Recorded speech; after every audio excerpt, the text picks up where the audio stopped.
ब्रह्मांड में एक ऐसी शक्ति है जिससे काल भी डरता है और एक ऐसी दृष्टि है जिससे देवता भी कांपते हैं। हम बात कर रहे हैं सूर्यपुत्र शनिदेव की। लेकिन क्या आप जानते हैं कि इतिहास के पन्नों में एक ऐसा दिन भी दर्ज है जब शनिदेव का सामना स्वयं महाबली हनुमान से हुआ था। ये महज एक कथा नहीं बल्कि अहंकार और भक्ति के बीच हुए उस महायुद्ध की गाथा है जिसने ज्योतिष और अध्यात्म की दुनिया को सदा के लिए बदल दिया। कथा की शुरुआत होती है उस समय से जब पूरी लंका सोने की चमक में डूबी हुई थी। रावण ने अपने बल और अभिमान के कारण सभी 9 ग्रहों को बंदी बना रखा था। जब हनुमान जी माता सीता की खोज में लंका पहुंचे और लंका दहन किया, तब उन्होंने शनिदेव को उस अंधेरी काल कोठरी से मुक्त कराया जहां उन्हें उल्टा लटकाया गया था। कैद से मुक्त होकर शनिदेव ने हनुमान जी का धन्यवाद तो किया, लेकिन साथ ही अपने स्वभाव के कारण एक ऐसी चुनौती दे डाली जिसने सबको चौंका दिया। शनिदेव के स्वर में गर्व झलक उठा।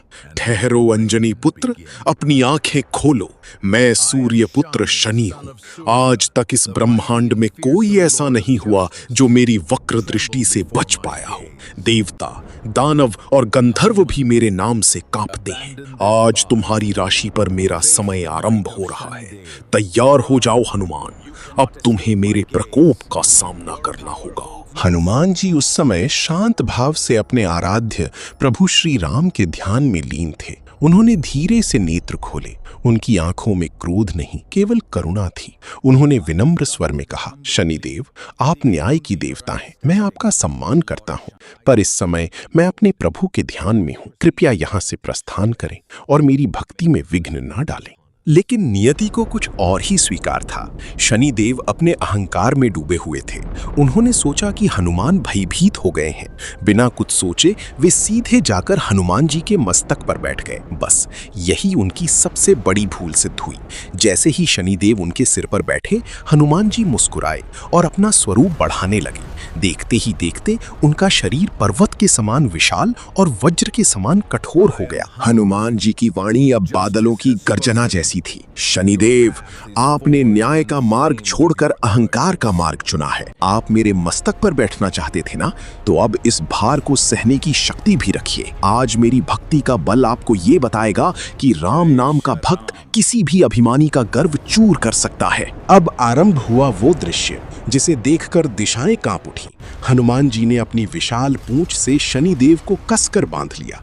शनिदेव ने बहुत प्रयास किया, पर हनुमान जी की पकड़ से छूटना असंभव था। हनुमान जी ऊंचे पर्वतों पर छलांग लगाने लगे, चट्टानों से टकराने लगे और अपने मस्तक को शिलाओं पर झुकाने लगे। शनिदेव उनके सिर पर बैठे थे, इसलिए हर चोट सीधे उन्हीं पर पड़ रही थी। शनिदेव का शरीर घायल हो गया। उनकी पीड़ा असहनीय हो उठी। जो शनिदेव संसार को कष्ट देते थे, आज वे स्वयं संकट में थे। वे दर्द से पुकार उठी, त्राहि माम, पवन पुत्र, मुझे छोड़ दीजिए। आपकी पूंछ की पकड़ मेरा दम घोट रही है। ये पर्वत मेरे शरीर को चूर कर रहे हैं। मुझे क्षमा करें महाबली, मुझे क्षमा करें। हनुमान जी ने तब तक अपनी पकड़ ढीली नहीं की जब तक शनिदेव का अभिमान पूरी तरह समाप्त नहीं हो गया। अंत में घायल और कांपते हुए शनिदेव हनुमान जी के चरणों में गिर पड़े। हनुमान जी ने गंभीर स्वर में कहा, शनिदेव, क्षमा केवल मांगने से नहीं मिलती, वचन देने से मिलती है। आज समस्त ब्रह्मांड को साक्षी मानकर वचन दीजिए कि जो मेरे प्रभु श्री राम के चरणों में झुकेगा, उस पर आपकी वक्र दृष्टि कभी नहीं पड़ेगी। पीड़ा से कराहते हुए शनिदेव ने हाथ जोड़कर कहा, मैं वचन देता हूं अंजनी पुत्र, कलयुग के अंत तक जो भी आपकी शरण में आएगा उसे मेरी पीड़ा नहीं, मेरा आशीर्वाद मिलेगा। आपके भक्तों के लिए मैं न्याय का देवता नहीं, उनका रक्षक बनूंगा। और जो घाव आज मुझे मिले हैं, उन पर चढ़ाया गया तेल भक्तों के कष्टों का अंत करेगा। यही कारण है मित्रों कि आज भी जब कोई व्यक्ति शनि दोष से पीड़ित होता है तो वो हनुमान चालीसा का पाठ करता है। मान्यता है कि हनुमान जी ने उस दिन शनिदेव के घावों पर तेल लगाया था, जिससे उन्हें शीतलता मिली। तभी से शनिवार के दिन हनुमान जी पर तेल चढ़ाने की परंपरा चली आ रही है।